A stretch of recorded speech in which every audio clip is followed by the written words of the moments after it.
record on this computer.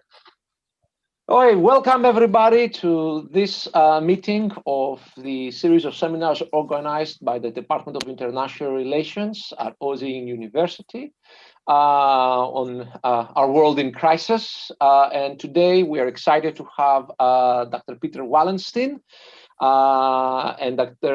Baharu Melili, who will be talking to us about quality peace in an era of crisis, with a focus on the case study of the recent Nagorno-Karabakh conflict. So I would like to start by introducing Dr. Peter Wallenstein. He is Richard G. Starman Senior Research Professor, Emeritus of Peace Studies at the University of Notre Dame, and Senior Professor of Peace and Conflict Research at Uppsala University. He is one of the big names in peace studies. I mean, he literally was instrumental in the creation of the Department of Peace and Conflict Studies at Uppsala. He's been one of the central people behind the UCDP data project, and has been continuing the tradition of Galtung and others in developing a science of peace and placing it in a more empirical context. And his most recent publication, from what I can see from my notes, is Understanding Conflict Resolution in 2019, Understanding Quality Peace Building After Civil War, and Fredens Diplomater, Nordisk Medling från Bernadotte till Ahtisaari, which I guess is about Norwegian diplomacy. This discussant is also a very esteemed member of the peace science community, Dr. Baharu Melili, who is a professor at Koç University at the Department of International Relations and is also the Jean Monnet Chair. She has been working on a more constructivist, ideational strand and tradition of the study of peace and conflict. Her major, in my opinion, one of the major contributions that she has done in the field is discussing the concept of ontological insecurity, which I find a very important addition. Her most recent publication books are an edited volume, Who Are the Europeans? What is Europe? And then Conflict Resolution and Ontological Security, Peace Anxieties. Of course, both of them have published so many articles that their CVs run to the tens of pages. So thank you both for being here today. And now I'll give the podium to Dr. Peter Wallenstein. Thank you. Thank you very much, Konstantinos, for that very warm welcome. And I'll start by getting to my PowerPoint, which I think always helps to organize the discussion. And for me, of course, the discussion is the most important part of this. I think what I'm going to say, but I don't know what you are going to say. So I look forward to that. So thank you all. And thank you for being available in the evenings like this. It would not really work here in Uppsala in Sweden to organize anything at this hour. So as Konstantinos said, quality peace in an age of discord is what I will talk about. So I will give you a broad overview and then come down to the case that you mentioned, and we'll get to that. Just follow along. And not unexpectedly, I will start with the armed conflicts, the wars, the conflict situations, because for me, they remain very central in peace studies, although I'd like to enlarge the whole field very much, but somewhere we can't get around this. You can't really imagine peace or quality peace in a situation where there is a war going on. So the wars tend to be central. So what I present to you is something that I'm sure some of you already know, is the Uppsala Conflict Data Program, which has a fairly detailed definition of an armed conflict. And it builds on a project that is sort of historical importance, the Correlates of War project, but it has, I think, refined the definitions a bit and made them quite more easy to work with and make it possible to also follow conflicts more or less in the real time. So it is a disagreement and incompatibility, as you see, concerning government or territory We can come back to all these things. And where there is use of armed force between a government and on the other side can be another government or a non-government organization. And there is at least 25 people killed in a calendar year. And if it's more than 1,000, we define it as a war. So these are, as you can hear, very operational kind of definitions. And that's a little the idea. It should be fairly easy to have people with a reasonable background, for instance, having a master's in peace studies or so, to be able to use it very effectively. And you can do this over time through periods, and geographically they will work the same around the world. That's the basic idea. So if you apply it, you get to data like these. So this is just taking all these armed conflicts by type here from 1946 to 2019. So this is the latest you can do if you go by calendar year. Nowadays we also update these every quarter. So you could, and I'll show you that a little later for 2020 as well. But the basic point here is really the total. So you see how the conflict numbers increase from about 1950 onwards, all the way up to the peak around 1991, 92, which more than 50 armed conflicts. And then we have this reduction, a rather sharp reduction down to about 2003. Then it fluctuates and then increases again up to more than 50. And as you can see, the last 5 years, we have constantly been with more than 50. And when you compare it, there is really very little to compare to. So we find ourselves in a very special period with this incredible amount of armed conflicts. Now they can, of course, be organized in various ways. So what you could hear from the definition is that we do not only include interstate conflicts, two international actors fighting each other, but we also include intrastate conflicts. And the colors here tell you very clearly that that's a very important part.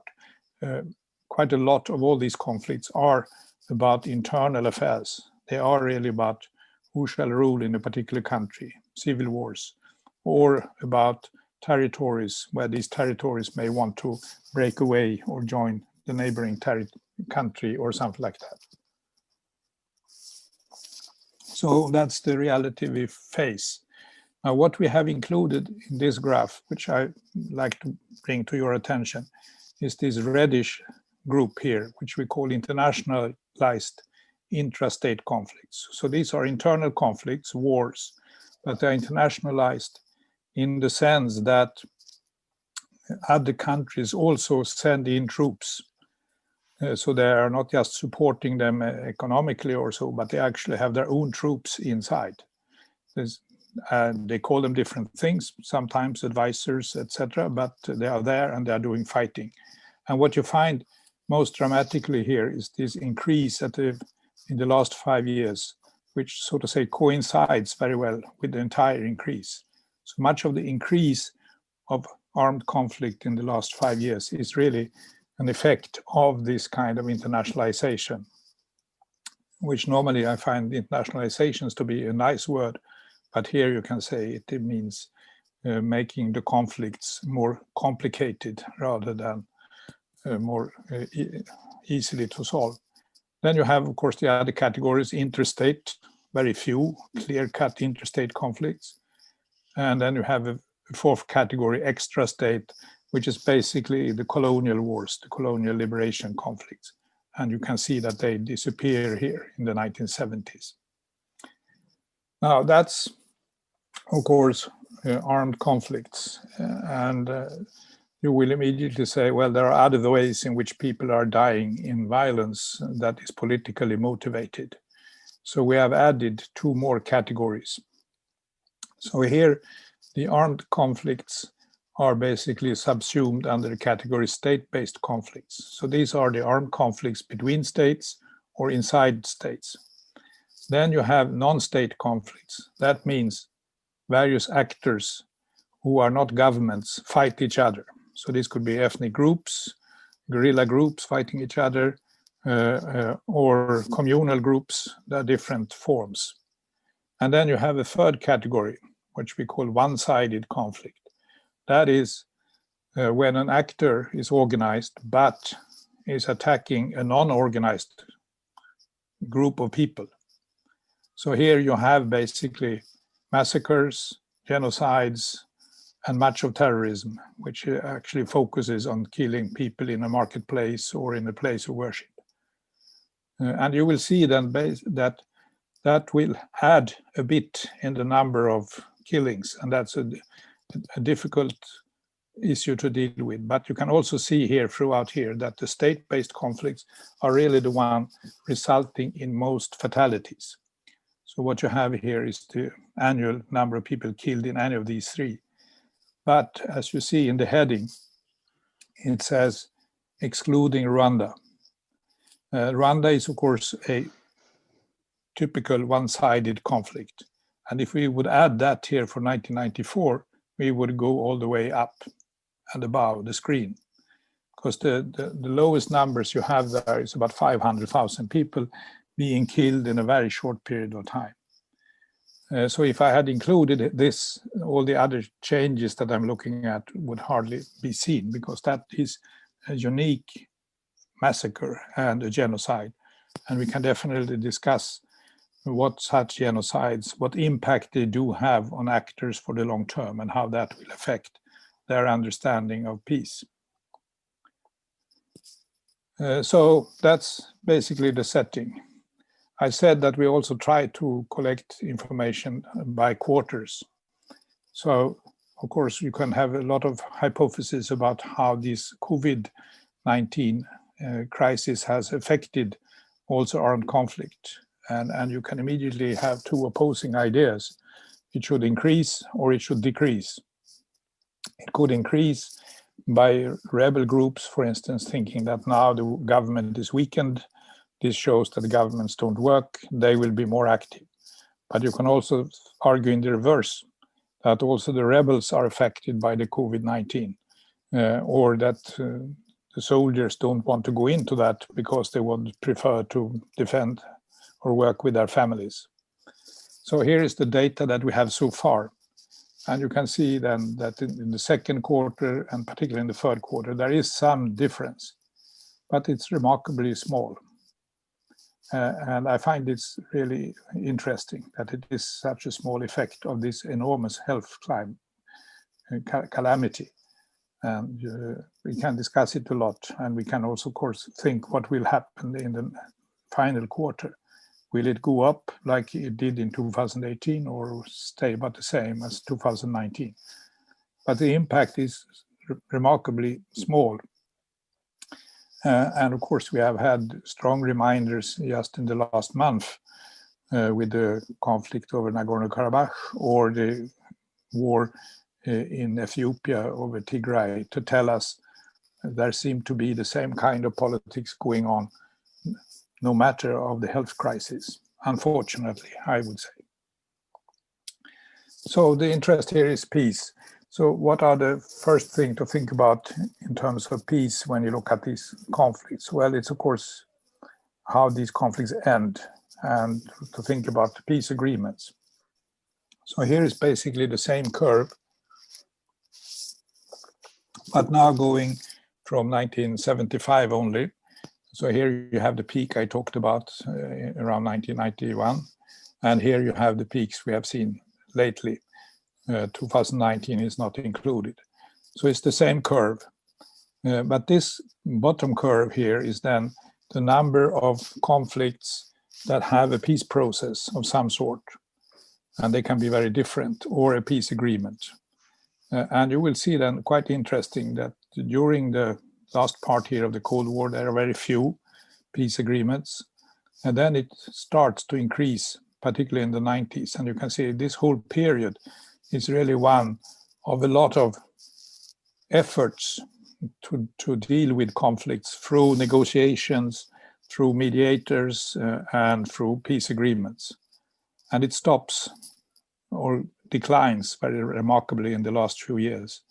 And you can see that the discrepancy, so to say, between the number of armed conflicts and the number of peace processes is just increasing.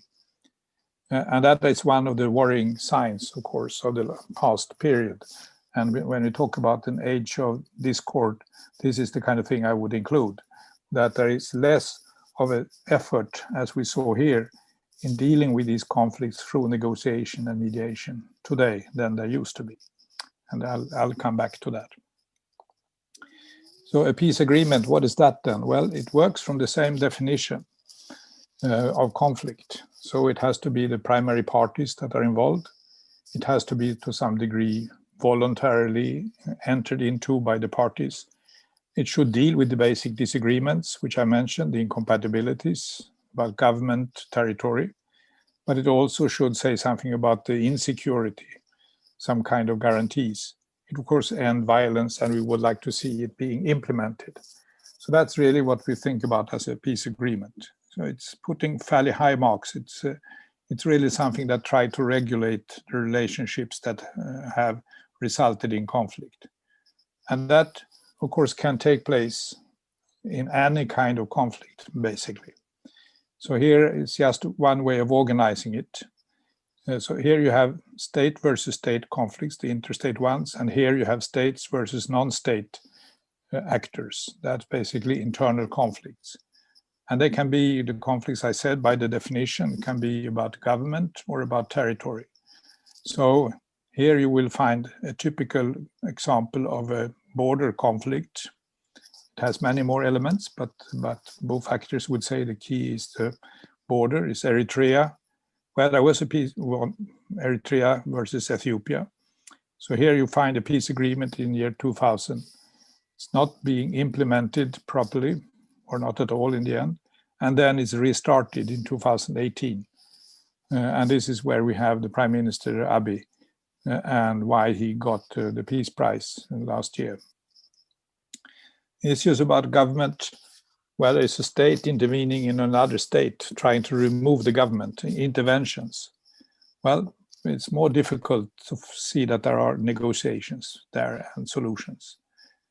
But the more typical kind of conflicts, I said, are those which involve a state and a non-state actor. So here you will also find more examples of solutions.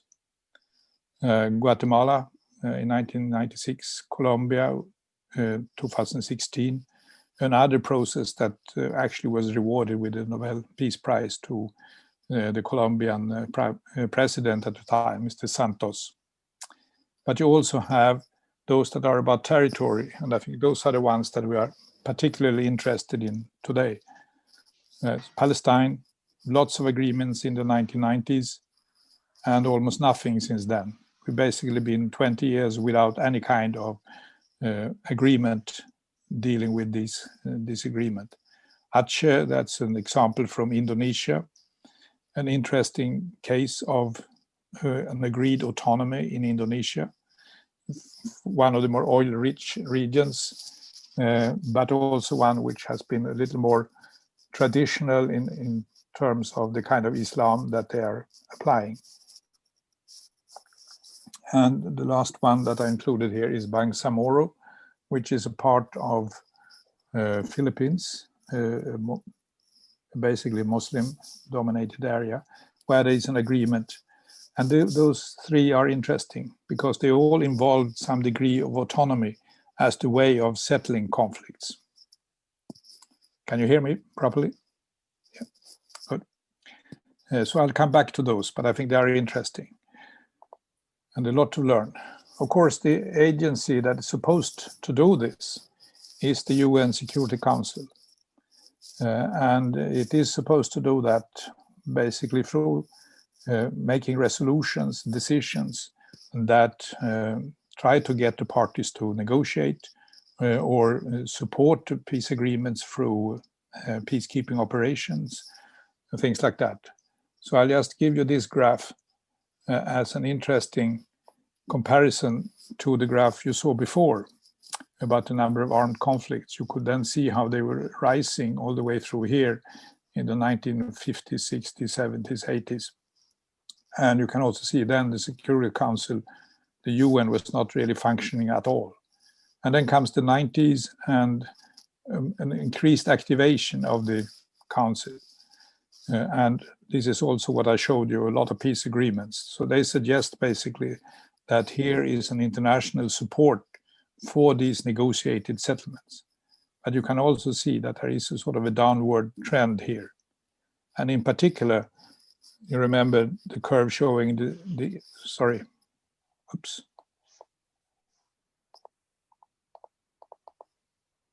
there we are, showing the increase. Showing the increase of armed conflicts in this part to the last 4 or 5 years, but you don't see the similar increase in the activation of the UN Security Council. The red line here is the number of vetoes, and you can also see that they are a little more common now. But that's part of this age of discord. Not only is there a number of armed conflicts, not only is there less effort of peacemaking, but there is also less effort from this international organization to deal with that. And you can see it more clearly when you make a closer analysis of the vetoes. You can see that the total numbers have increased. And you can also see that it's largely Russia, but to some extent China as well.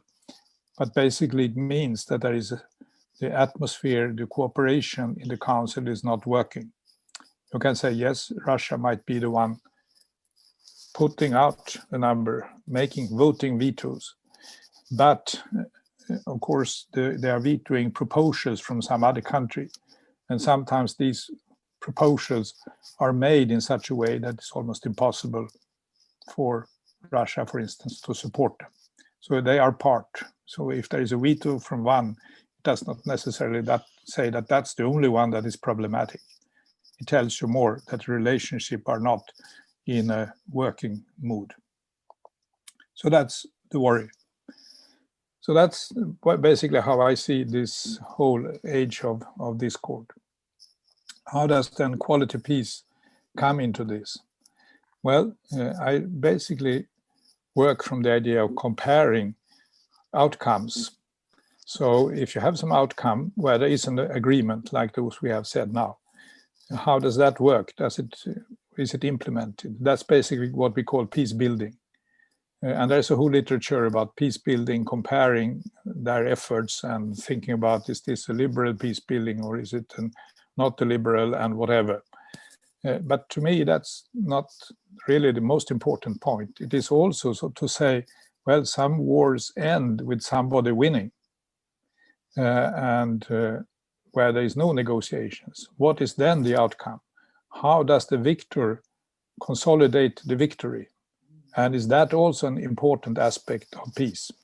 You can, of course, imagine that a victory really results in a better peace than a peace agreement. So to me, that's a sort of an empirical question.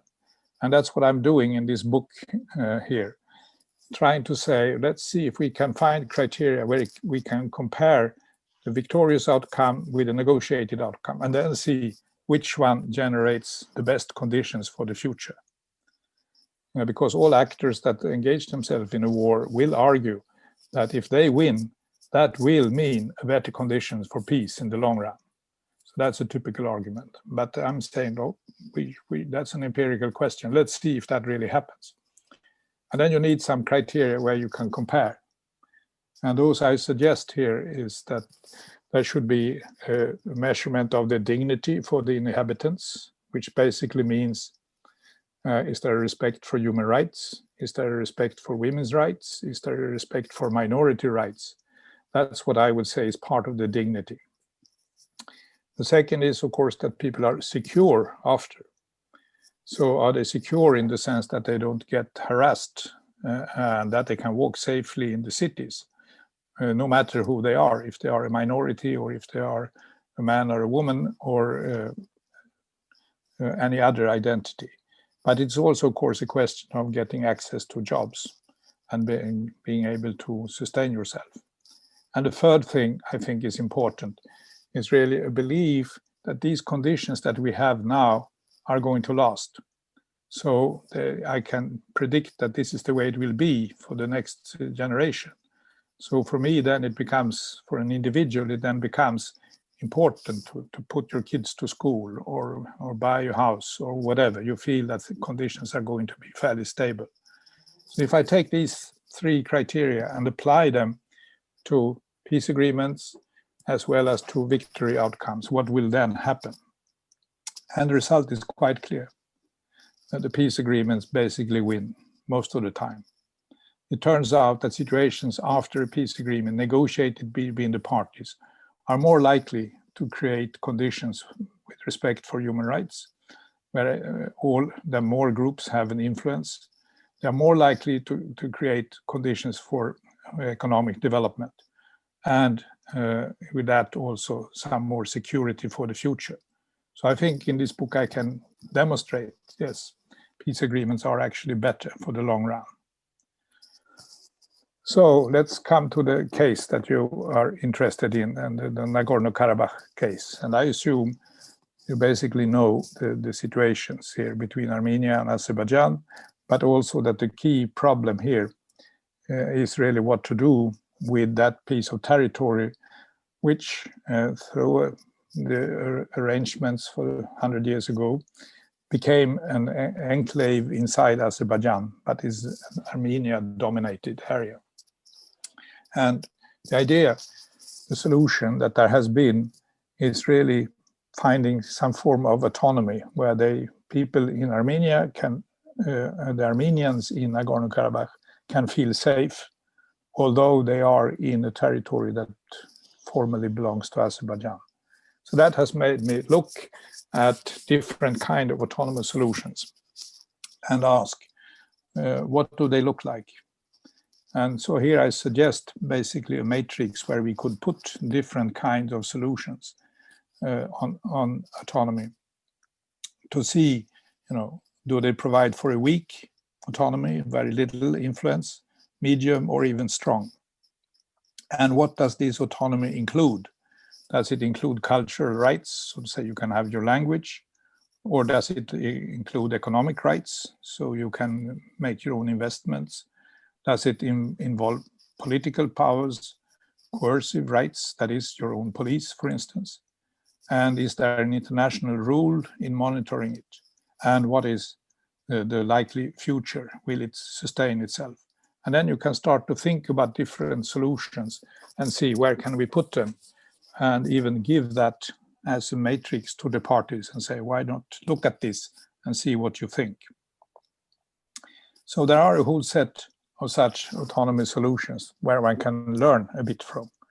So I'll just like to finish with that and then open up for a discussion. So the typical example is the Orland Islands, which is, of course, a Swedish-speaking group or population or islands, but they are within Finland. And as you can see, that's something that was created in 1921. So it's close to 100 years ago. And if you go to the Orland Islands today, people there are pretty satisfied with the conditions. The Swedes who were in there originally wanted to belong to Sweden. But the League of Nations negotiated this settlement and said, no, you will be part of Finland, but you will have certain rights, particularly language rights and political rights. You will have your own parliament. But you will be part of Finland. You will also be demilitarized. There is no military on the islands. And the Ålanders in the beginning were not terribly happy. They wanted to belong to Sweden. But after a while, they realized, no, this creates new conditions and we can build something on this. And they were lucky in the sense that they were placed between two countries, Sweden and Finland, which economically developed pretty well during these 100 years, but they also wanted to communicate. So starting ferries was the big thing. So people could start ferries, and these boats are a huge part of the Åland economy. But they used this autonomy in a fascinating way. So as Uppsala is not too far away, I can actually make excursions here with students and international students, and even people from Armenia and Azerbaijan and Nagorno-Karabakh, to bring them to the Orland Islands and take a look at it and see how it works. And the typical comment is a question, how many people live on these islands? And it's about 27,000. So they say, well, if it works for 27,000, it should work for 1 million or 2 million, depending on your perspective. So it's an interesting story. And I don't want to say it is a model, but I just say it's an interesting way in which it has emerged. Then you can go through and see that there is a whole set of such solutions. And some of them have worked and some we can debate. Yugoslavia included a autonomy for Kosovo. That autonomy was reasonably well working, but it was abolished. And that's really the beginning of the Kosovo conflict in 1989. And led the Kosovars to the conclusion that they can only be independent. And that's what they are now.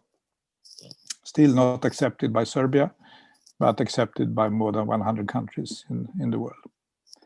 And the West Bank and Gaza, as I mentioned, this is really the result of those efforts that were taken in the 1990s. And they resulted in a degree of autonomy for the West Bank and Gaza. And now 2 separate autonomies, you can say. It's been working. Well, we can debate that, but it is there. And it's really built on the same idea. Of course, the Palestinians want to be independent and want to see the autonomy as a sort of a first step to that. And maybe it is, and we shall see. Northern Ireland, the problem between the Irish Catholics and the Northern Irish Protestants. But that's the handy way of describing it. The key issue there was not really religion. The key was what should be the status of this particular piece of territory. Should it be part of the Republic of Ireland, which was very often what the Catholics wanted, or should it be part of Britain, which is very much what the Protestants wanted? So the conclusion is a very special autonomy arrangement for Northern Ireland. And the agreement from 1998 has now worked for 20 years. And it seems like it's going to survive also the Brexit thing. And it has an interesting stipulation in the agreement, and that is that one can call a referendum and then decide that the whole territory, if the majority or a big majority wants it, it could actually switch from the United Kingdom to the Republic of Ireland. But it keeps its own institutions. So then it would be an autonomy within Ireland rather than in UK. That's an option that's in there in the agreement. Hong Kong, special regional autonomy when Hong Kong was reunited with the People's Republic of China in 1997. It's worked, but we can also see all the tensions around it. And to my mind, it's now being eroded by the Chinese government. Aceh is the one I mentioned before, Indonesia, which was negotiated by a gentleman that Konstantinos mentioned. He was in the title of this book. He is the former president of Finland, Mr. Ahtisaari. He got the Peace Prize for mediation in 2008, and this was part of what he achieved. And it remains, and it's now been functioning for 15 years. So I'm pretty hopeful it will work out. Mindanao, that's the one I mentioned, the Bangsamoro in the Philippines, negotiated in 2014, but not really implemented until a couple of years ago. It's also remarkable because it's one of the few peace agreements where a woman has been the chief negotiator. And she was herself surprised. She signed the agreement, but she said, well, and she's a professor of political science in Manila. So she said, let's go and see how many women have been chief negotiator and signed a peace agreement in history. And to her surprise, she found that she was the first one, which is amazing. And when she told that, we all applauded, and she says, no, there's nothing to applaud. This is a lousy record that here I am in the middle of 2010s and being the first woman. But it makes the agreement also more interesting, particularly as I had the opportunity to listen to the chief negotiator on the Muslim side, who said that during these negotiations he had had 4 opponents from the other side, and Miriam, as her name is, was the toughest to negotiate with. She was the one that was the most knowledgeable, and she was the one that was, in the end, the most constructive one to work with. So being a very traditional Muslim gentleman, he really respected her. And the final example I have is one I've been involved in myself, in the Bougainville Island in Papua New Guinea, where the autonomy was agreed in 2001. And it was also then a clause in the agreement which said that one can arrange a referendum after a certain period of time to decide whether Bougainville should remain an autonomous part of Papua New Guinea or become independent. And now they had a referendum in 2020. And now there's negotiations going on. And we'll see if they remain in autonomy within Papua New Guinea or if they will become an independent state. So here you can see how these issues are dealt with. So you make an agreement, you create an autonomy, and if that autonomy is respected, on the whole, people tend to live with it and find the best they can.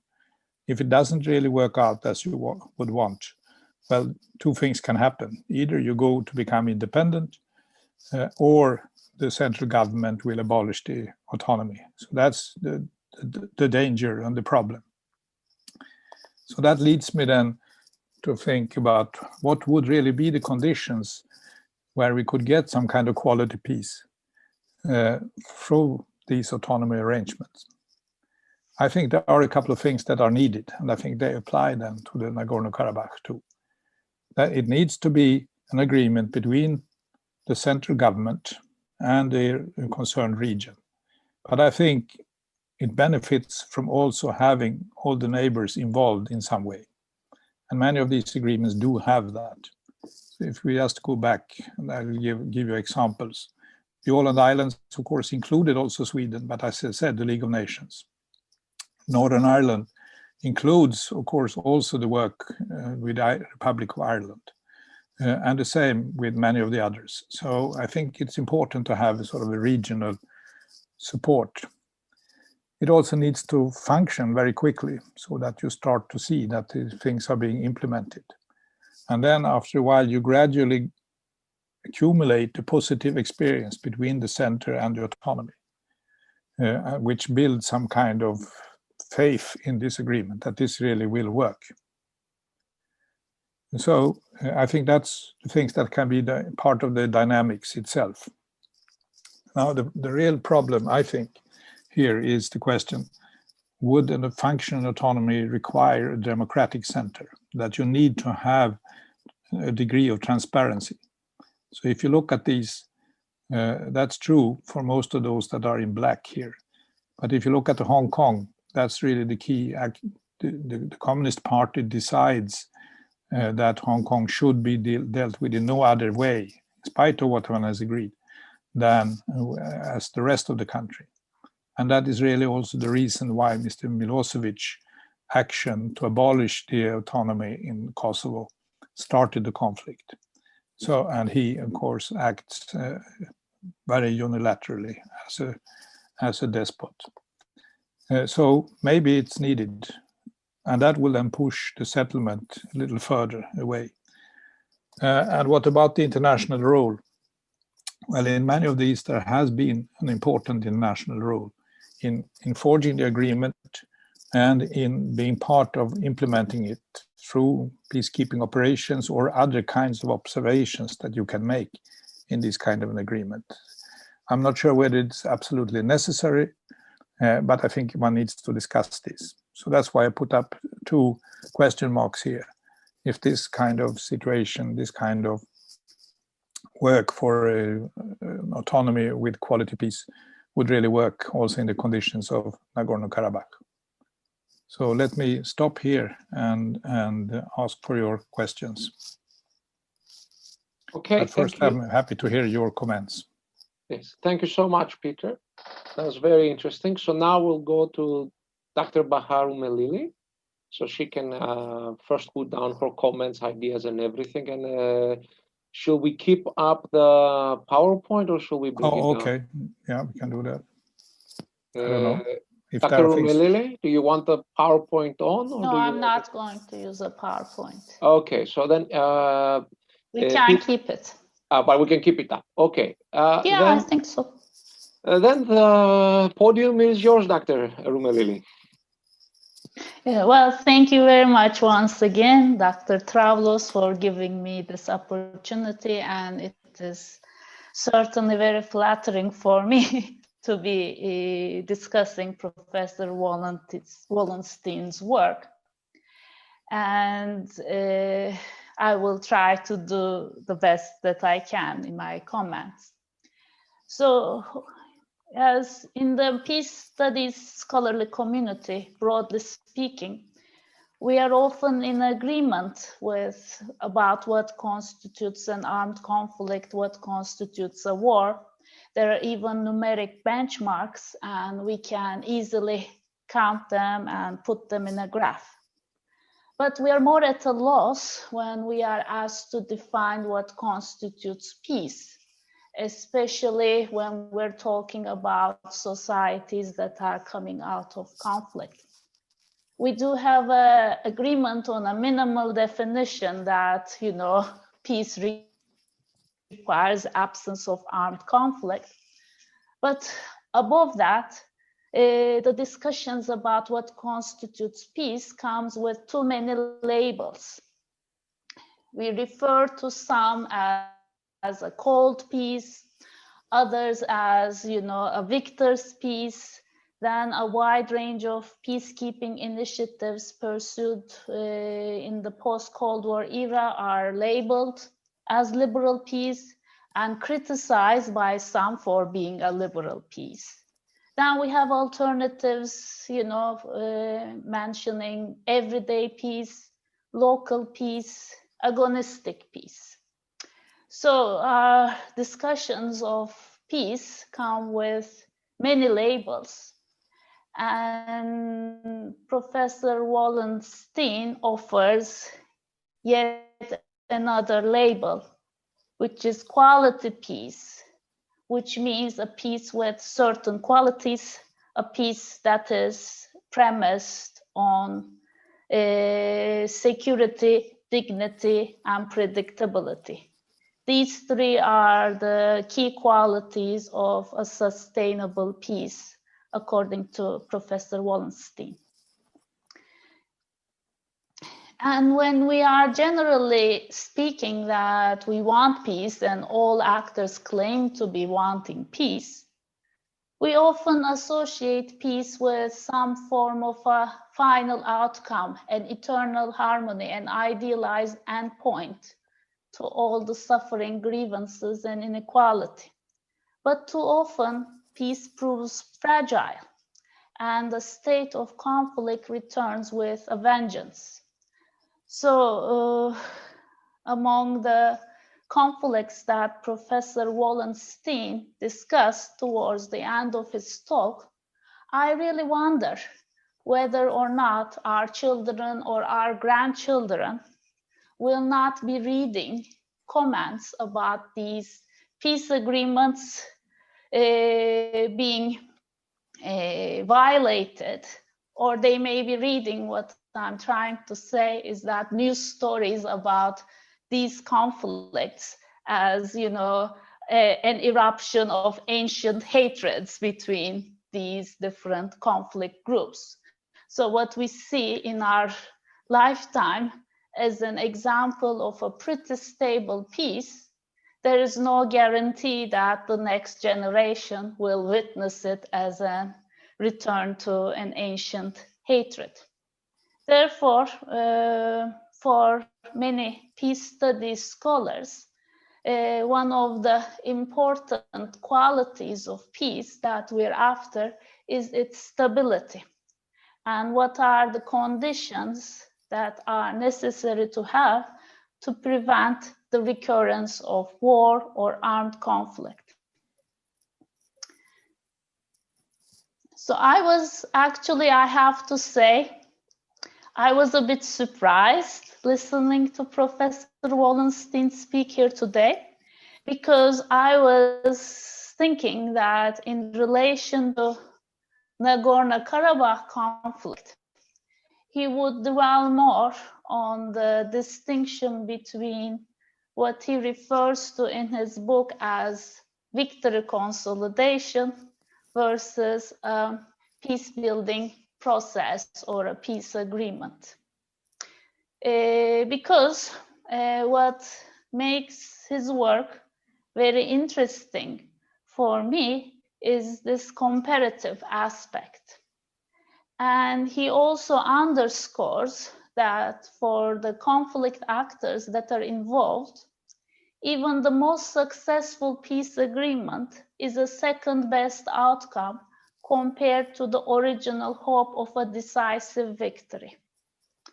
So you may have the highest quality peace arrangement and put it on the table as an international mediator for the conflict parties to agree on, and still it may falter because it is always going to be less than what the two sides originally hoped for. And therefore, the conflict parties may, for the time being, agree to the peace agreement because, powerful international actors are enforcing it with sanctions, or they may be incentivizing it with provision of international aid. The two sides may be tired and exhausted from conflict for the time being. But as long as the interests of the parties remain unchanged, the danger of renewed war cannot be eliminated. Because even, as I said, the highest quality peace agreement will be inferior to what the parties hoped to gain from a military victory. And in such a situation, government changes, conditions change, and in societies there will always emerge spoilers who will want to seize the first opportunity to secure what they consider to be the best outcome. And moreover, it is important to remember that while conflicts endanger lives and livelihoods, they also secure actors ontologically. Conflicts fulfill certain emotional needs of the parties. Conflict narratives help settle existential questions of actors about their being, their moral purpose in the world. Conflicts help define identities. They situate the self in relation to the other and the world at large. And the resolution of conflict, therefore, results in a state of ontological insecurity, a state of general uncertainty and anxiety that results from disruption of self-narratives. And thus, even when the parties agree to a peace agreement with the highest qualities, this sense of psychological loss, the sense of anxiety may remain and generate an inclination for a return to conflict, which may always be exploited by spoilers. So therefore, what remains important in my view is that conflict parties internalize the terms of the peace agreement as the best possible outcome. And rather than the specific qualities of a peace agreement or a peace-building process, this internalization rests on an identitarian or symbolic transformation in conflict parties. And it requires a change in the self-narratives through which they make sense of their being in the world. So only then can a peace arrangement provide ontological as well as physical security. What we need is reconciliation with the other, but also added to it, reconciliation with the new self. So it is very important for peace building processes to be supplemented with the construction of new self-narratives in conflict societies that resituate the self both in relation to the other and redefine its identity and purpose and its relation to the general world, general affairs. So I was saying I was surprised, and I would like to ask Professor Wallenstein to elaborate on this further, because I was thinking he would discuss the case of Nagorno-Karabakh as a case of victory consolidation. So now that in the aftermath of militarized conflict, the Azerbaijani side has declared victory. So what we have at hand right now, and what we are, asked to discuss is what are the qualities of the peace that should be in place in order to make this victory consolidation process to be the bedrock of a more stable peace. Because even though, Professor Wallenstein argues that peace building generally leads to higher quality peace, he does not rule out the possibility that victory consolidation may also result in quality peace.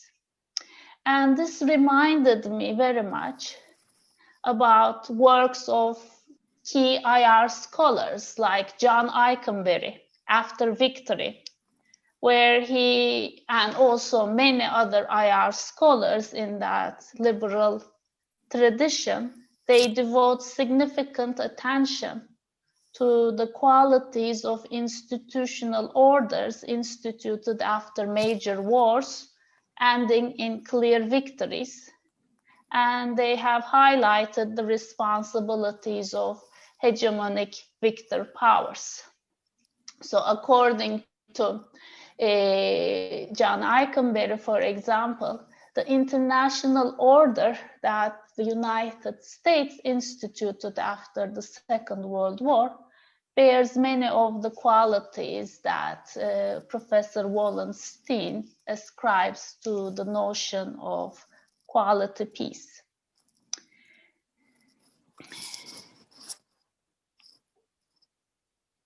And another aspect that I would like to kindly ask him to focus on is the predictability aspect, because he argues that victory often provides greater predictability than peace building or peace agreements.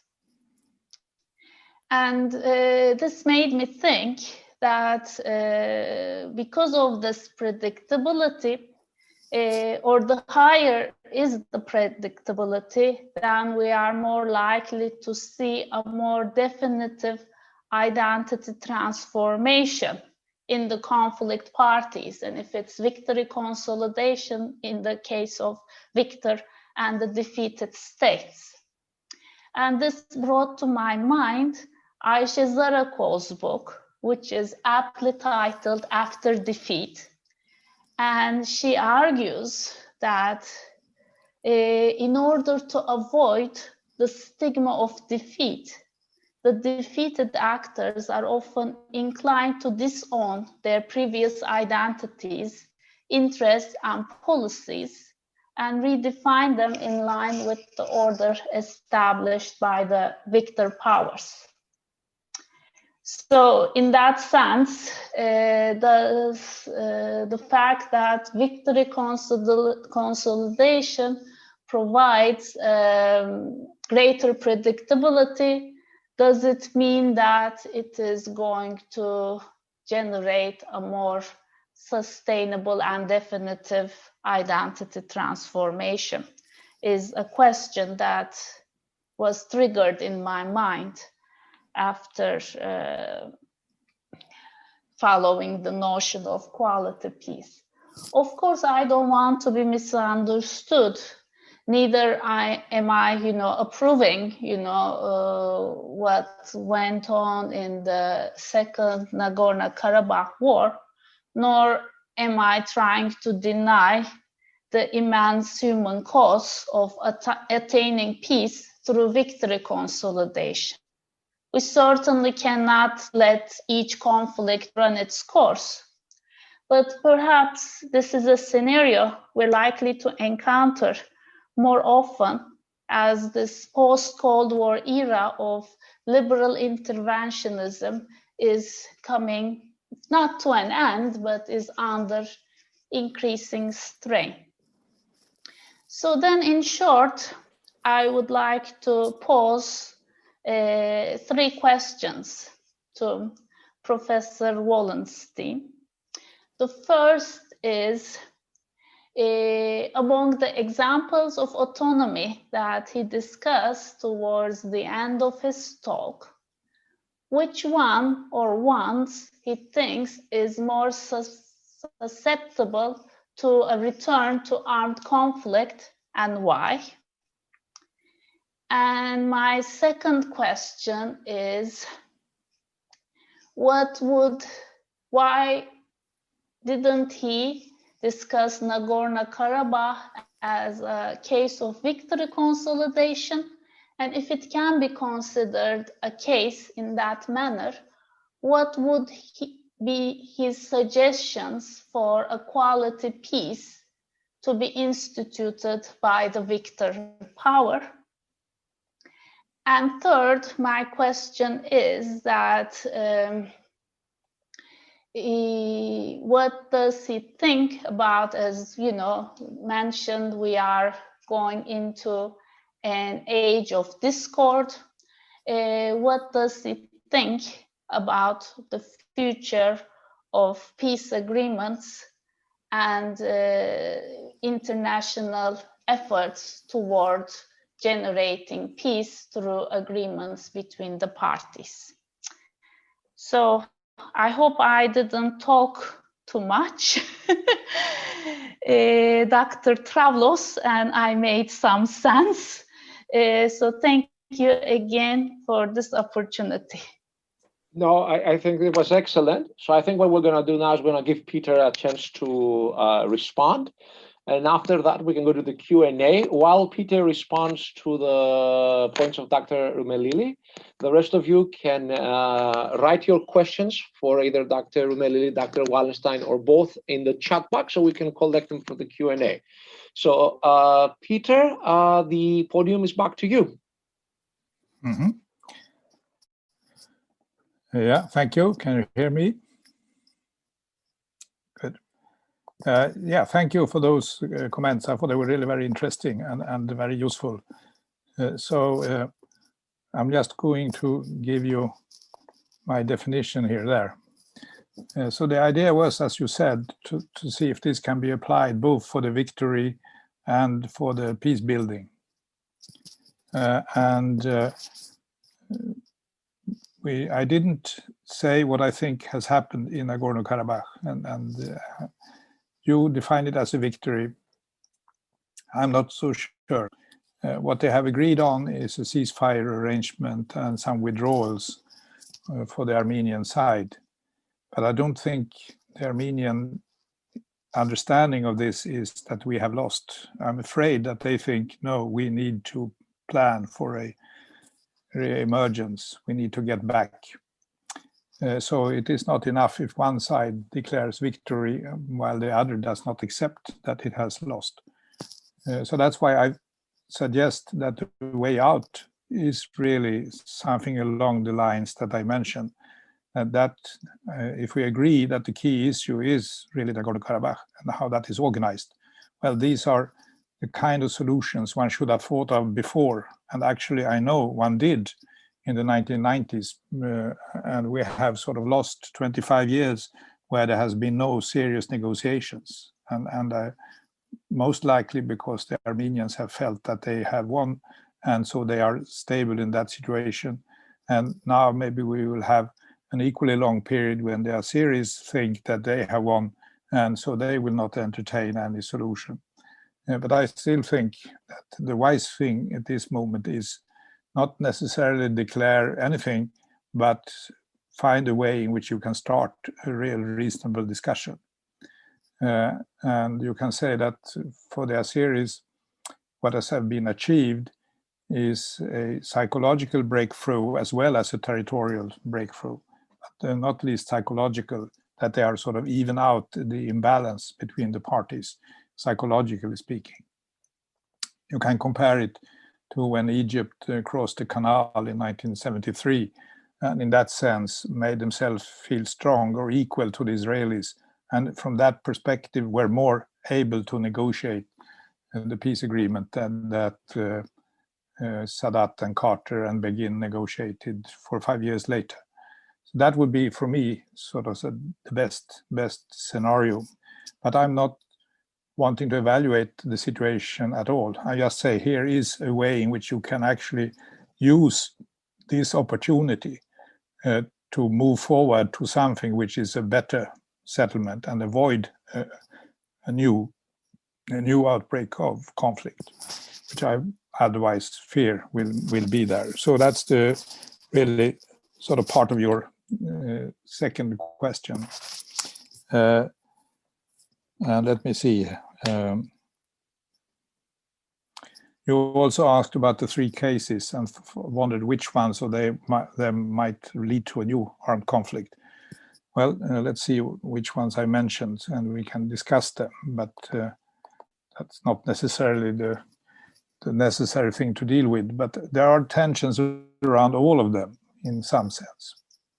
But when I look at them, it seemed to me that the one that I would worry the most about is really the West Bank and Gaza. I think that is not a happy situation, and none of the sides are satisfied with it. So that would be the answer on that one. I think that one is the more worrying than any of the others. Northern Ireland partly because if there will be a hard Brexit and that it will sort of create a new border between the 2 sides on Ireland, that is the beginning of a new conflict, I'm afraid. And that, you can say, are things that comes in from the outside. The agreement as such is pretty good, but the agreement is not all in a society. There are other things happening as well. So that's the one I would be worrying about. But in your very interesting remarks, you talked about how to change the identities, and all what you outlined I would basically agree with. I don't think that this is sort of the permanent situation getting to this quality peace that I talk about. The permanent settlement is really something where people feel very satisfied with the new situation. And that's really what I want to get at in the quality, that they feel that they are respected, that they feel that they are safe, and they feel that things will remain like this. And that's part of this, what you talked about as a sort of a transformation. I think that opens the possibility of a transformation. But as long as you have a conflict going and new incidents happening all the time, new wars being worrying, then the identities will not change. On the contrary, they will be solidifying. And even in a situation where one side wins, you have that danger. And it is really the victor that, in a sense, has the chance to change the conflict. And as you mentioned, these examples from the Second World War, the American and British and Western attitude to Germany was in a way one of saying, you need to change these things, but if you do, we will accept you as an equal. And they did. So I think there's a lot to learn from that particular experience. And really, among all those victory consolidations that I worked, I think this is really the most interesting example that we have, and the formation of the European Union as part of that, for instance. So nobody today expects Germany to start a war with Russia or with France. On the contrary, Americans are sometimes frustrated with the Germans that they don't want to send out troops and things like that. Well, it's sort of ingrained in them, in their new identity. So there you have a fascinating case of an identity transformation that is worth to explore more into. So there is a lot of you can learn from there. But what I say is that it is the victor that has the chance. And my reading of what I find is that if the victor is fairly generous, it opens up the possibility of transforming the relationship. But if it is a very sharp, punitive victor, then you solidify the conflicts.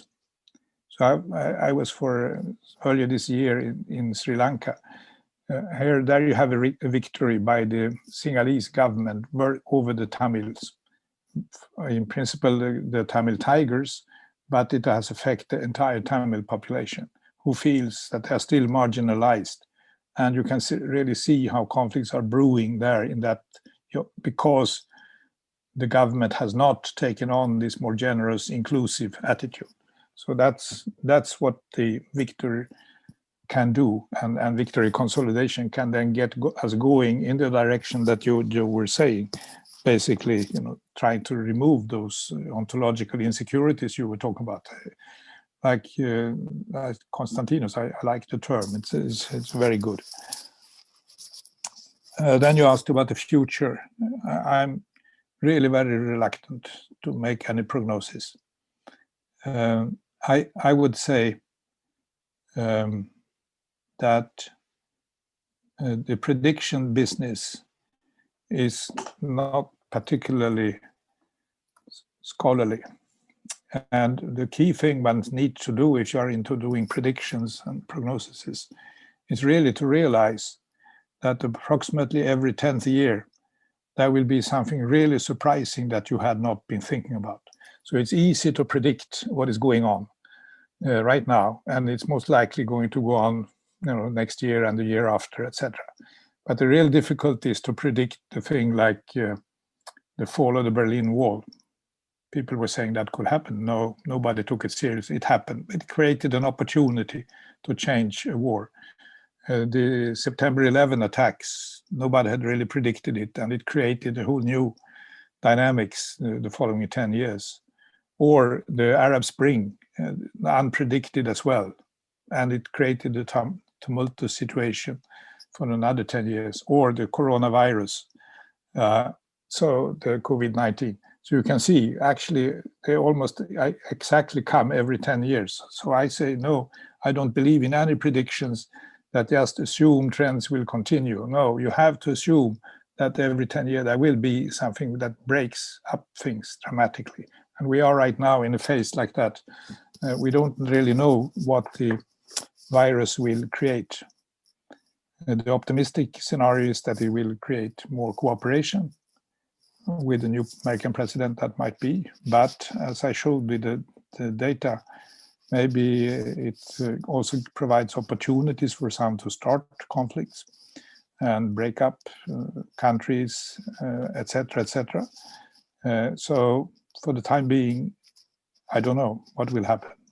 I have my hopes, of course, and they go in the direction of finding more opportunities for peace building, and that there will be a lot of wise leaderships. But that's no guarantee. And in reality, we have very few guarantees. Sorry for that answer, but what do you say? Okay. Sorry, let me put a standard.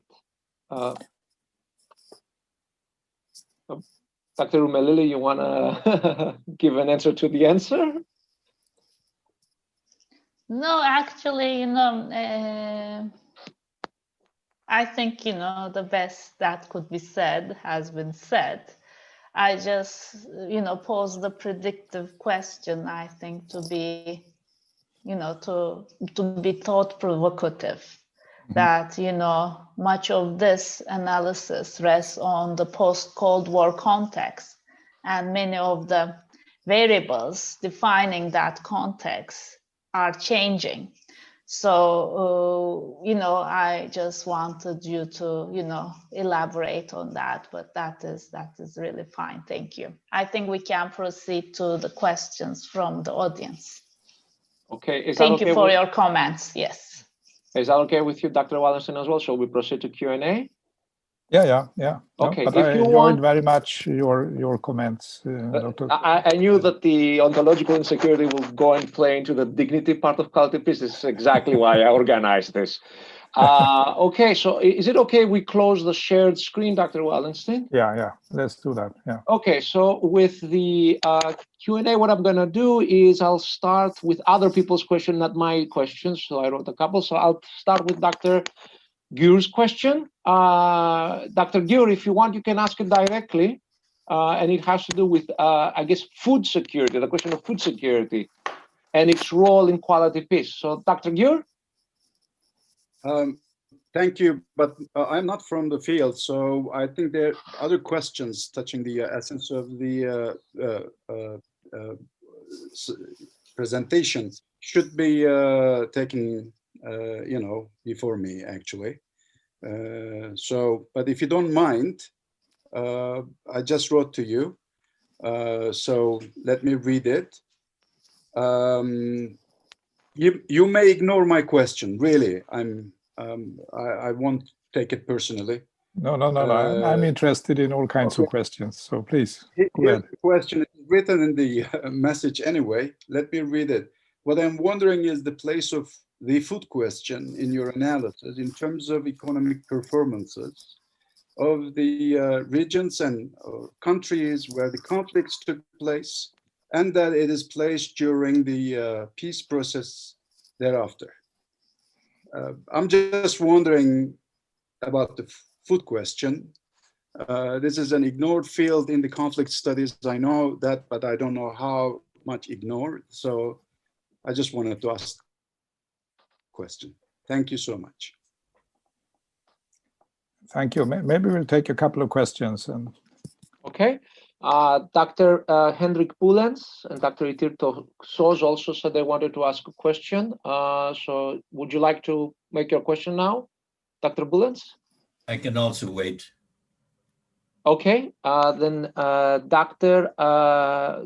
Olga Vorkunova, I hope I didn't massacre the name over there. Do you have a question? I saw that you put your name on the chat, so I assume you have a question. Yes, thank you very much. Is it okay with the, Yeah, you can ask it directly. It's completely fine. Great. And we can hear. My greetings to you, Peter. Hi. You see, as I have mentioned, we've been with Johan Galtung in Nagorno-Karabakh, and we discussed how it can be overcome, this conflict. We have the major meetings with key figures both in Nagorno-Karabakh, in Stepanakert, and in Yerevan. And another opportunity, it was a great project on peace building, which included both all parties to a conflict, Armenians, Azeris, and also refugees, both from Azerbaijan, from Baku, and we have developed a very good program, peace building program, but unfortunately it was not realized. And it was very, very detailed in terms of different kind of, to arrange some platform for South Caucasus security in terms of South Caucasian parliamentary council or consultative council with different working groups. So that was not realized. And now we have a very archaic approach to the conflict, because again, it is in terms of Johan Galtung, we have victory, we have trauma. and that means that this conflict is not finished at all, because we have also this cultural background behind it. This is Armenian genocide. And when you are dealing with genocide, this is very, very deep culture. And it is very difficult to overcome this deep culture. So my question is how we can arrange peace building complexity measures, not like, linear causal logic, because this is a new situation, a new big game in the Caucasus and in the Middle East, with many new actors who are involved in this great play.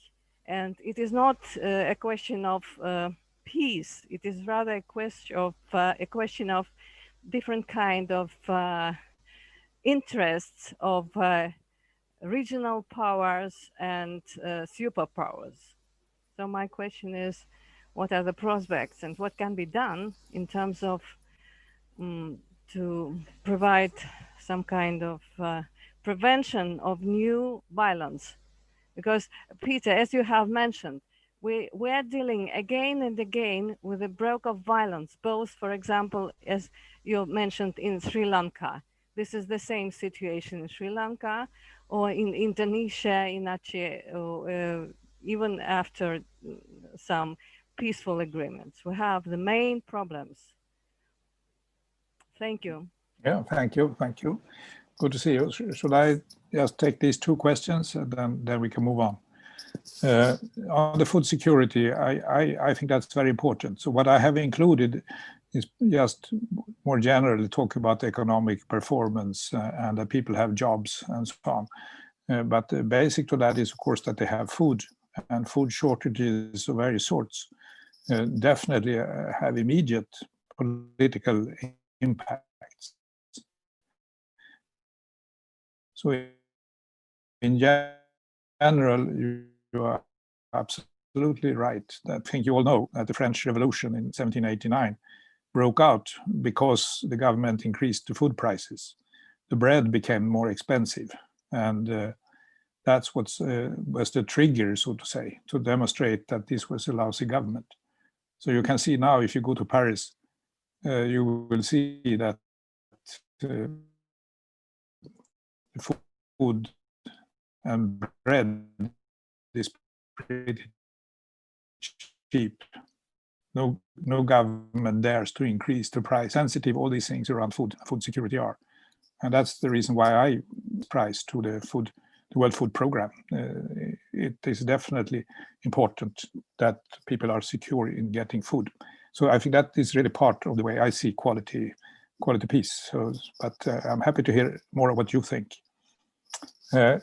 Olga, thanks for your question. And what we have been trying to do in Uppsala has been parallel to what you said. I mean, to bring together people from the three sides, as I see it, to get some kind of dialogue and discussion.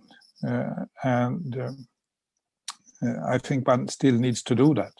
I don't think there is anything that really prevents Armenians from talking to Azeris. I've seen many reports in Georgia, Armenians and Azeris living in Georgia, and they can really communicate without any problem. But when you go to Armenia or to Azerbaijan, things become more difficult. So I don't think that their identities in that sense exclude the possibility of making some kind of relationships. But of course, any conflict and any killing will just reinforce these divides and make them more difficult.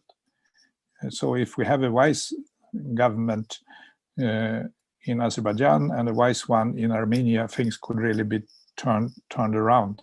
And what I think we can do as peace researchers is to create some space for such a dialogue, for a discussion, and try to focus on the issues themselves and try to remove some of all these strong feelings that, of course, are part of what people do, but you need to try to see, can we find practical solutions that really work? And I think we can contribute with that. But you can also say the idea I propose now is one which I threw out there. It's not particularly original, but I think this is a time when one needs to think about this. And I like to see more thinking on both sides around this. Can we find these kind of solutions which are a way of preventing a restart of the entire conflict?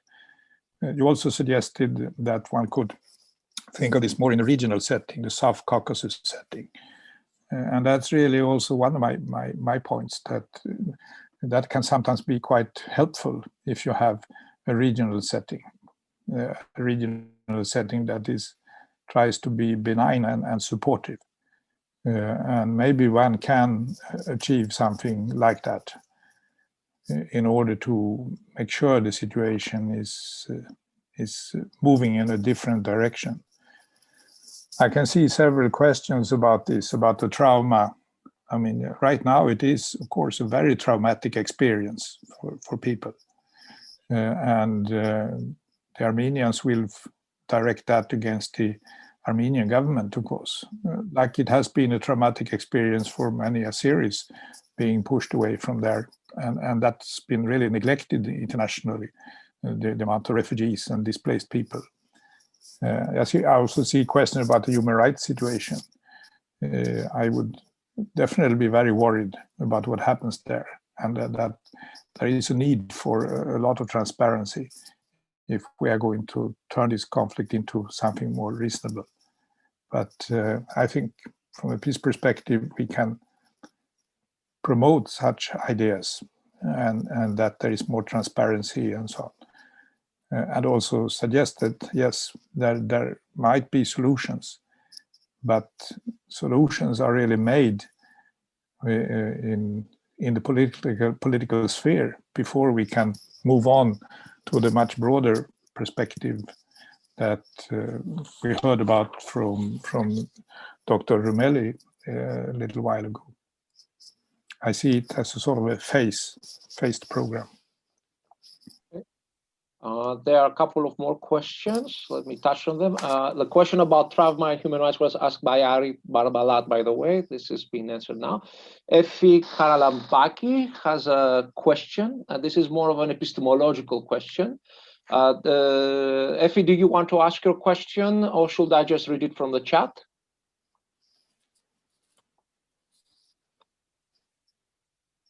Okay, I will read it from the chat. Thank you for this interesting discussion. I am thinking that the way victory consolidation is framed, it perpetuates a hegemonic narrative, which automatically means that there cannot be real peace. It is an imposed peace to which the less powerful parties adjust and are obliged to transform their identities in order to survive. In reality, the turbulence of change, I think turbulence here is from, I might be wrong, Barry Buzan's discussion and concepts. In reality, this means we perpetuate the negative peace model for world order. In this sense, we cannot change the paradigm in reality toward a more sustainable world of real equality. We create a great powers world order. I'm wondering how is this moral and how it plays out with the concept of ontological insecurity, especially of the less powerful parties in protracted conflicts, such as the Palestinian-Israeli conflict. Thank you very much.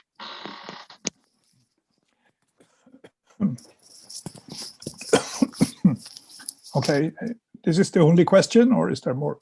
There's also Hendrik, Dr. Bulen's question, but if he wants, he can wait. Or do you want to ask it now, Hendrik? Say it again. I wait. Thank you. Okay. Then I can throw in also my questions, if that's okay. So to both Dr. Rumeli and Dr. Wallenstein, I'm asking if quality peace can include hardliners, especially domestic groups that propose narratives of history that foster ontological insecurity on the other side. It's something you see very much among Armenians and Azerbaijanis. There are these groups on the Armenian side saying, Azerbaijanis do not really exist. They're not a real people. They're artificial. In the Azerbaijani side, you have the narrative that Armenians were moved to the Caucasus from outside. They're not autochthonous and stuff like that. So I wonder if quality peace can really extend to such hardline domestic groups. And, you know, if we do build quality peace on this exclusion, does this undermine the very concept? And then to Dr. Melilli a bit more specifically, what about when the attempts to change identity also create ontological insecurity? And here I'm thinking, for example, of the debate in Greece between Alexis Heraklides and those who follow his path in questioning the Greek national identity, the Greek national narrative, and the kind of very, you know, vicious and visceral reaction it creates among many people. And I can say, for example, for my neighborhood, which is a working class, middle class neighborhood, you know, the ideas of Heraclides, they create uncomfortableness, fear and insecurity among people. So I'm wondering, how do we square the circle there where we have to undermine identities to change them, but that undermining in itself also creates ontological insecurity? So let's talk with these questions and then we can move on to the next. Okay, so thank you very much. Yes, the big question here by Effie is really sort of about asymmetry and power, and are all these peace arrangements, are they created by the powerful, and in that sense marginalize other groups and make it more likely that there will be more conflict in the future? And I agree that a lot of the peace agreements have that element in it. It is negotiated between those parties that have the weapons, so to say. So I'm arguing in favor of a much broader way of making peace agreements, that also other groups should be involved. It should not just be something between the armed actors. Also others do have a correct or a right, a morally correct, but also politically correct ability and the right to be part of it.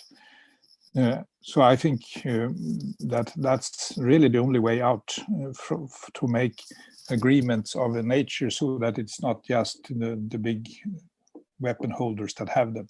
So many of the peace agreements that we talked about during the 1990s, for instance, one of the first things that the parties agreed on was between the military and the rebel military leaders to grant each other amnesty. And if they have that, then they felt secure, and then they could talk about other issues. But that was often not necessarily what anybody involved in the war as a victim would really want. No, they would like to have the opportunity to pursue these people in trials and get to not only to reconciliation that you talked about, but really about finding those that have committed war crimes and have them guilty. That would be part of the ability to move forward.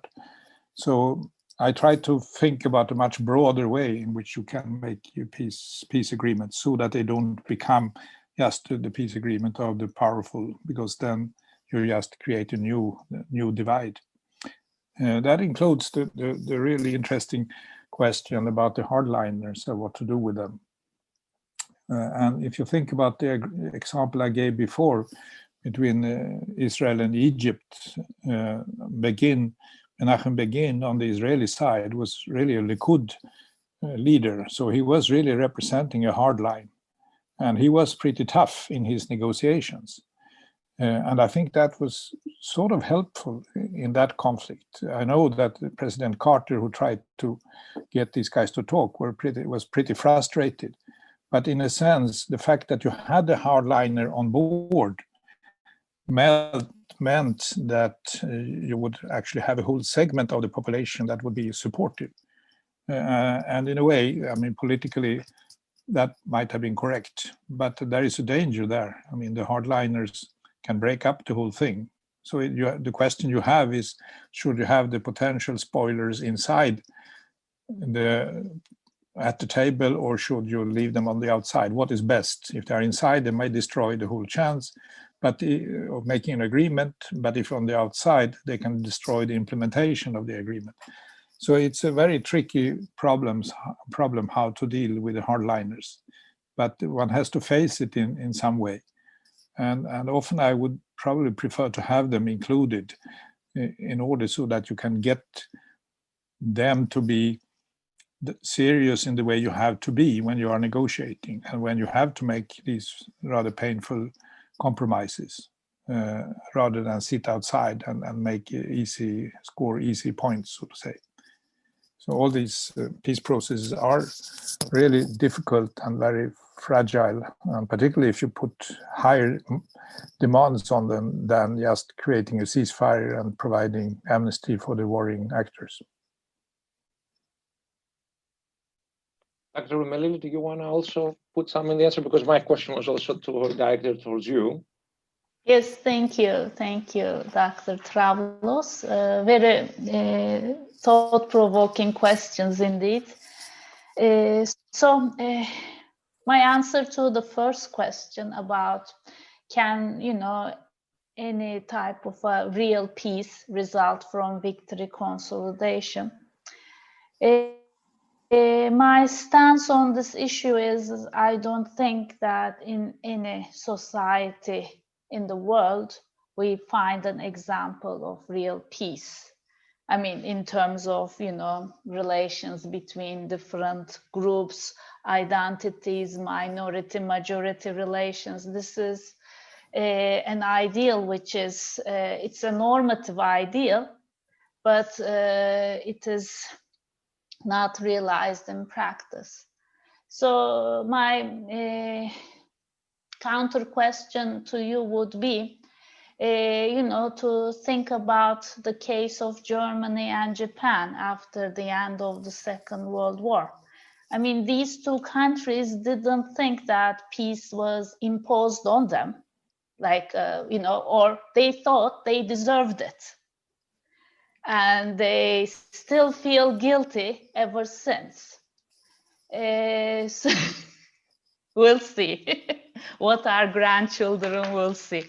Anyway, so it is also a matter of how you kind of, as the defeated party, tend to perceive the your involvement in the conflict. You accept, for example, you were the aggressor party and you deserve this punitive treatment, or do you think that an unjust peace has been, an unfair peace has been imposed on you?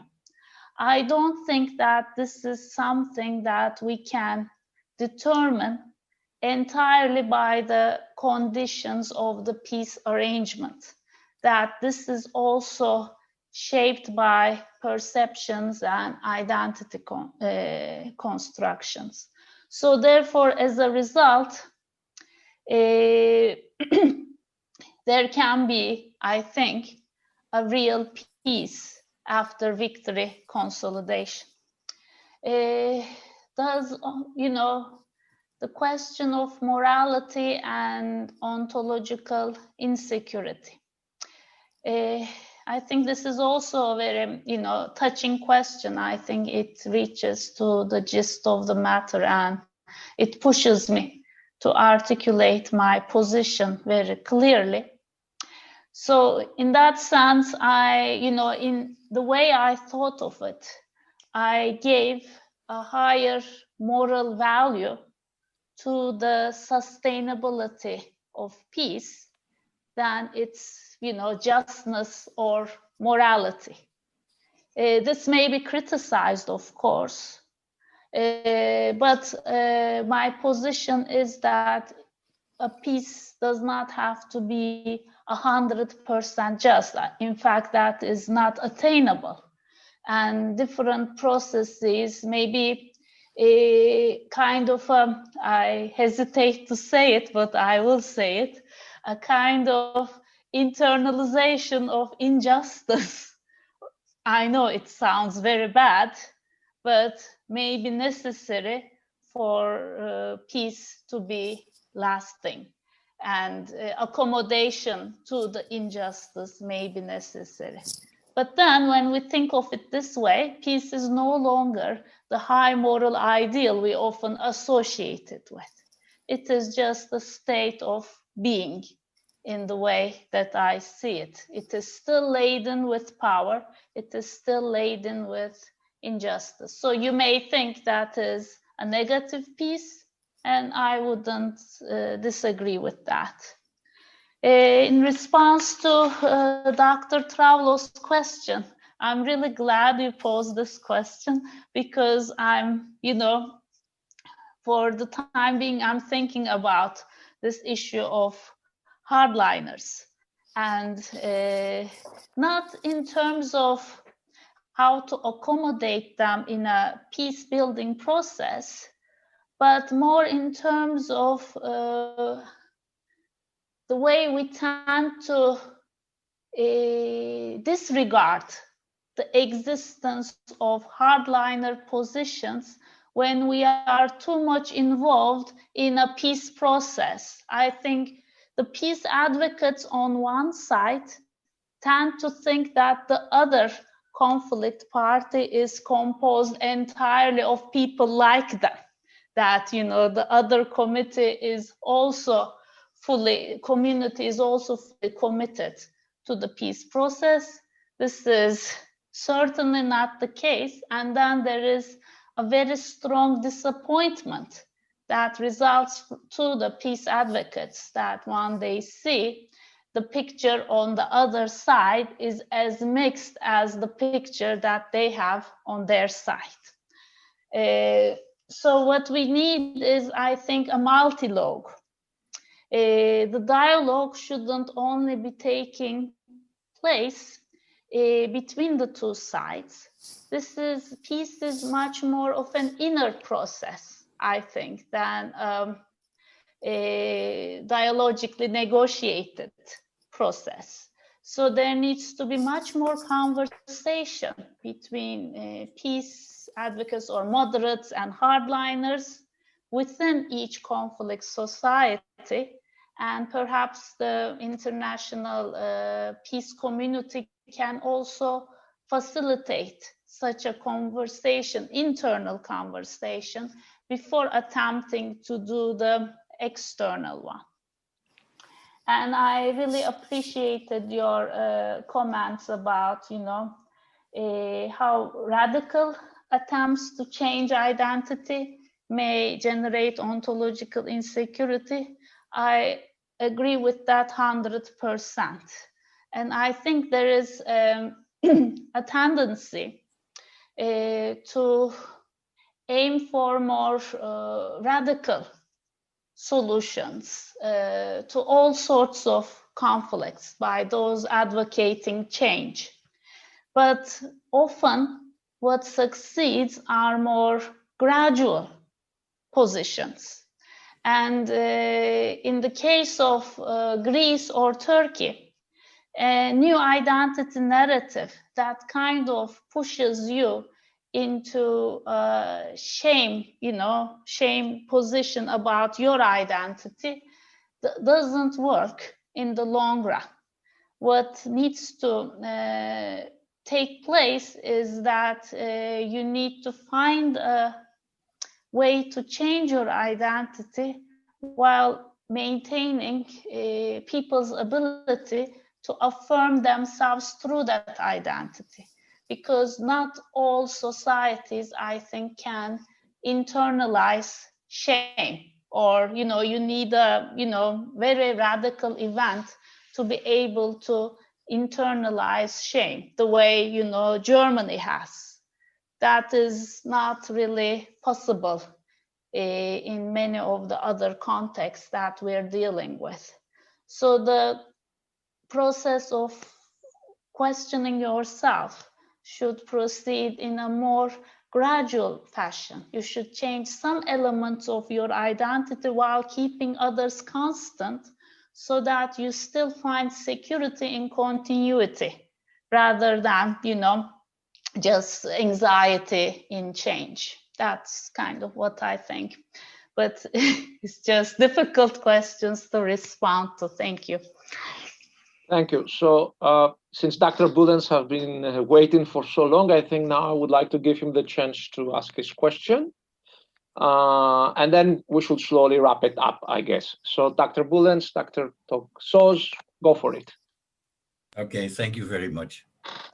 Thank you for your interesting contributions, for the questions as well. My problem is that it is very, very complex and there's very little time.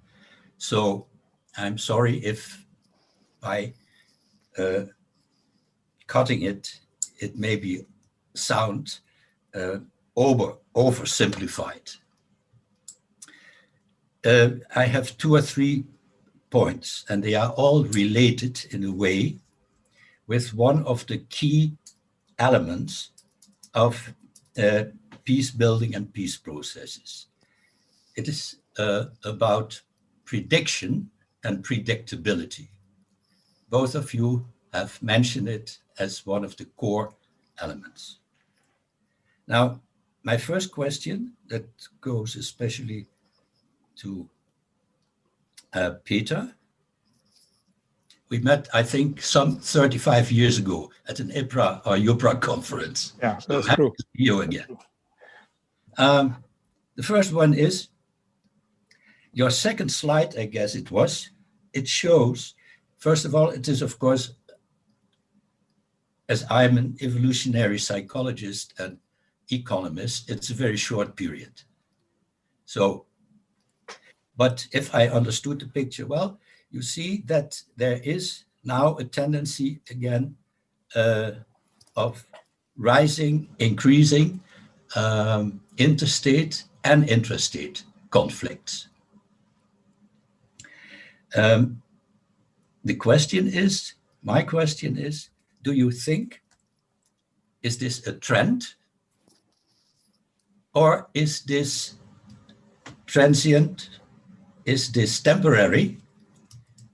And is it maybe related, not so much to COVID, that is, I think, secondary, but with other trends we see globally? Rising populism, right-wing, extreme right-wing, authoritarian ruling, and things like that. This would contradict with another finding, Steven Pinker, the decline of violence. So what is this, your Uppsala data, is that maybe a too short period to predict something or to say it is a trend, it is not? On the other hand, if you have a long perspective like Steven Pinker in his Better Angels, this is a clear thing. My second question is also about prediction or predictability. We can say that peace building and peace processes are political examples of decision making, of problem solving, and about prediction. It is just one example.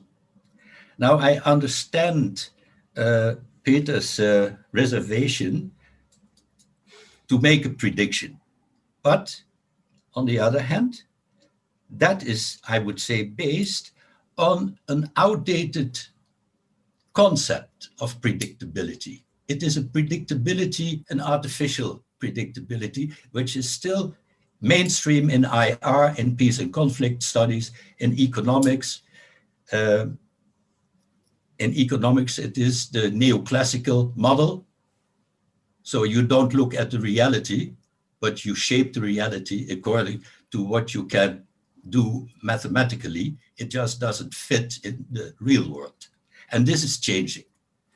There is a revolution going on in what maybe the commentator lady called ontological security or ontological peace. They call it different. It is a revolution in neurosciences, in cognitive psychology, in evolutionary economics, in the change from classical mechanics to quantum theory.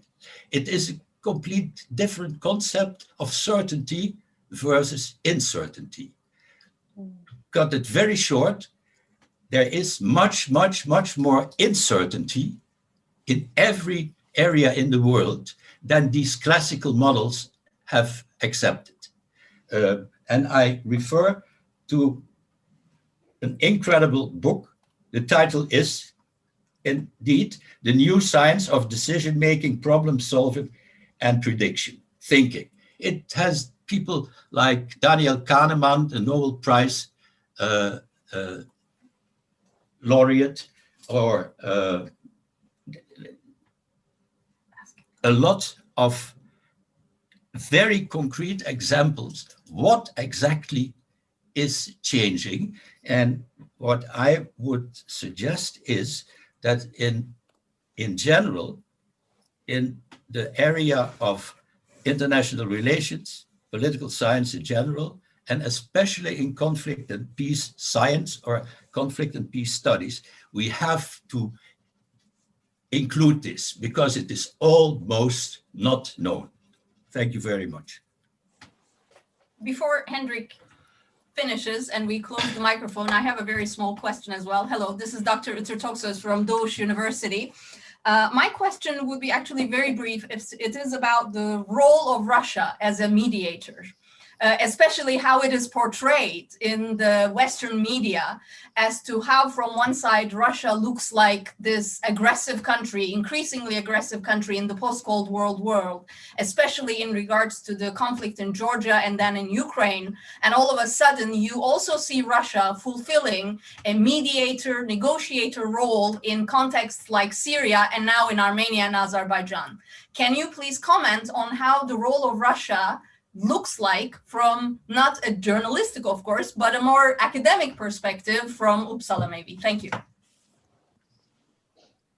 Okay, Peter, you first, then Bahar, if you want to add something, and that will be the last question for today. We have to wrap it up. Thanks. Yeah, thank you. Thank you very much. I think there is a lot of things that are up in the air.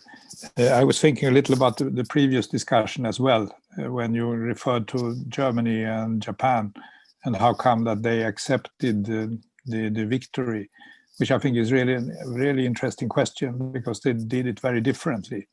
And you could see it this year because this is the 75 years since the Second World War ended. And the way the defeat of Germany in May 8, what did Mrs. Merkel and others say? And what did they say in Japan on August 6? Really very different way of looking at it. And that tells me that there is something really important in how we perceive things and how they actually do change. So if you're today, as a young German says, well, that situation in May 1945 was actually liberation. That was the way to get rid of the Nazi regime, etc., etc. Then you get a completely different understanding of what follows from that. So I think this ability of us to interpret situations is really very important, and that opens up for the possibility of seeing situations in a new light that could be, helping us to become more peaceful, so to say.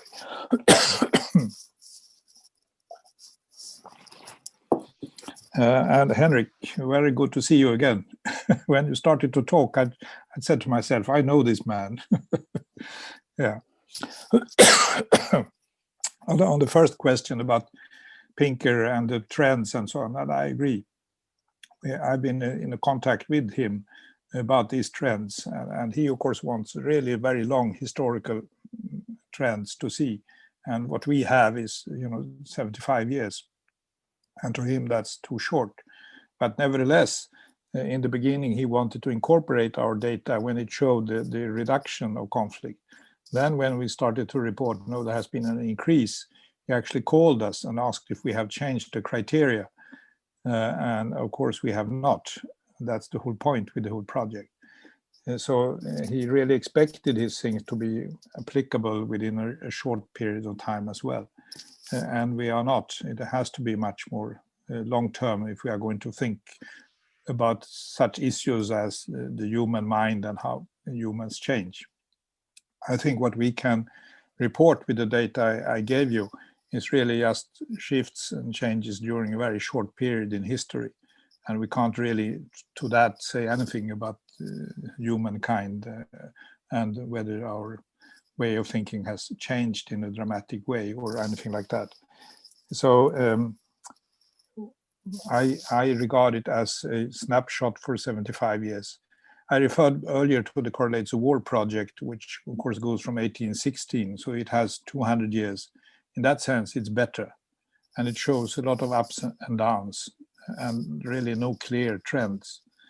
And a colleague of mine, you may know of him as well, is Hans Rosling, who made predictions or show how well the world has developed over the past 200 years or even longer in terms of health and so on, which is definitely true.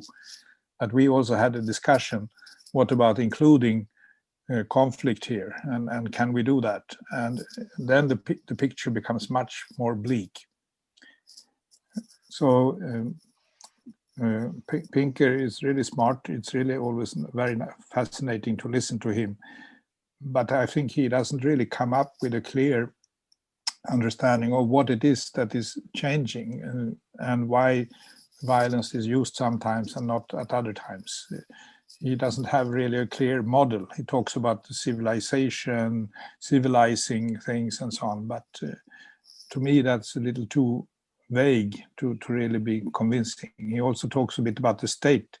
But the state, to my mind, is a very different and a rather problematic actor in terms of peace, because it builds itself so much on violence. So he's good, and it's useful to read what he's doing and listen to him. But I always think that there is things are more complicated than that. Then you had your very interesting comment about the prediction and predictability. I need to think a little more about that. And it's true that what I said and the kind of prognosis we think about are often rather sort of one or two dimensional. And we probably need to have a much broader concept if we are going to understand how things really connect. Finally, the role of Russia, which is a rather temporary question of what Russia is doing. I have a fairly, how should I say, slightly cynical view of what Mr. Putin is doing, not about Russia as such, but about Mr. Putin. I regard him as an opportunist who will use any kind of opportunity where he can move forward Mr. Putin himself and what he regards as Russian interest.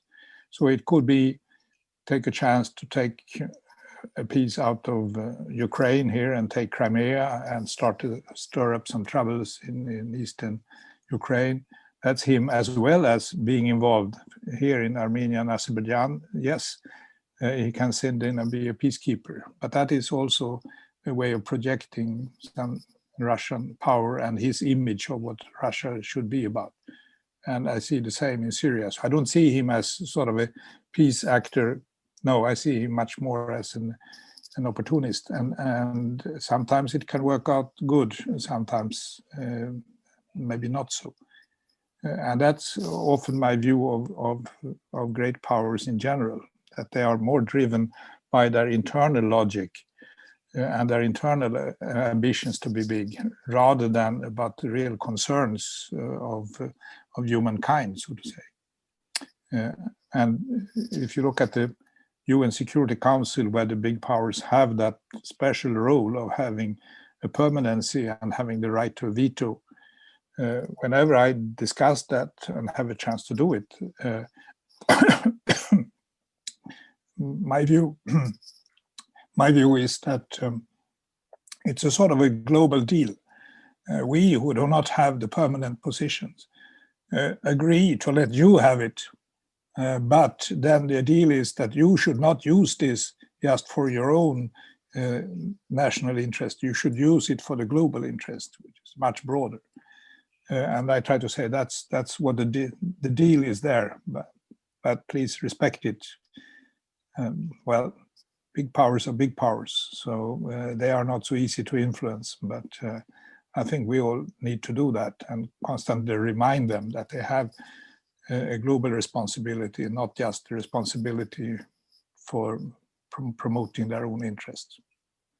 So in that sense, the UN and those systems that of course were created after the Second World War, very much as we heard explained before, as creating a new order. They are useful instruments, but they also need to be instruments that all countries and all peoples in the world have some access to. And that's what I would hope for in the 2020s, but we shall see when we meet again 10 years from now where we are. Okay, so I think we should stop at that point. Thank you very much. Dr. Rumelili, do you have a last point you want to say, or should we stop here? It's up to you. I think we can't stop here because otherwise I'll go on for a long time. It's 8:30 here already. So before we leave, I want to thank Ebru Ertuğral, Deniz Erkman, and Furkan Meraroglu. They also helped organize all of this. Thank you so much, Dr. Peter Wallenstein. Thank you so much, Dr. Bahar Rumelili. I think this was a great opportunity to see some intersection between different strands of the peace science, peace studies front. And I think graduate students probably took a lot of ideas from here. It seems that peace is very complicated, maybe too complicated to leave it to the peacemakers. So again, thank you so much. Please, everybody, stay safe. Thank you all for participating. Thank you all for your questions. This has been recorded. We'll upload it to our YouTube. So it will be available for people to take a look back. And I wish happy holidays for everybody who is celebrating.